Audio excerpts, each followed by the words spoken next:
The second argument in the VLOOKUP function syntax is the table array. The table array is very easy to specify as it's just our search area, usually entered as a cell range. The argument we have entered is currently made up of relative cell references. However, if you may need to copy your function, then you should make the table array references absolute. Let's just remind ourselves why this is important. If we copy our function and paste it to the right, we get an error for the price of a donut. Now if we double-click to see our function, we will immediately see why. Because our table array consisted of relative cell references and we have pasted our function 3 columns to the right, our table cell range has also moved 3 columns to the right.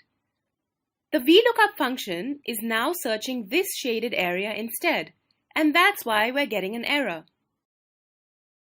To fix this, we should make the table array cell references in the original function cell absolute. We can do this by clicking on the cell range and pressing the F4 key or entering $signs manually. We have to do this to both cell references individually. Now we can copy this cell and paste it into cell F12 to fix our error because the table array is now fixed and doesn't change. If we change our lookup value, the function will still work fine. Now another great thing about VLOOKUP is that it can be used across multiple worksheets, and this will have an impact on how we enter the table array argument. If we are creating our function on one worksheet and want to look up a value on a different worksheet, we write our function following the same steps. So in cell C5, let's type equals VLOOKUP and then click cell C4, which is our lookup value.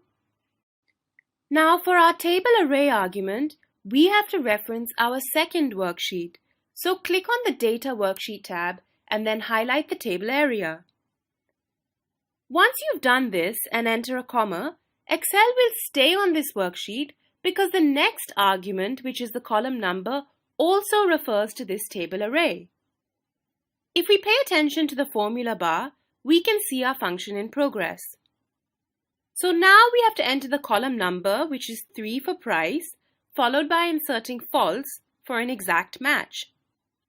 If we press enter, Excel will automatically take us back to our first worksheet and display the result.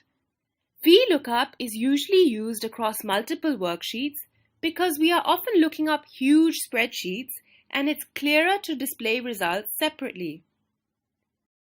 Now the third argument in the VLOOKUP function syntax is the most straightforward if you keep in mind a few things. Your result column must be to the right of your lookup value column, and you must indicate its position in terms of column number starting from the first column. So in this table, if we look up a dessert item, we can find the restaurant, price, or rating for each item. We could also adjust our table array such that the leftmost column becomes the restaurant column, but in this case, for any restaurant name lookup value, we will only be able to find corresponding price or rating information as VLOOKUP only looks to the right.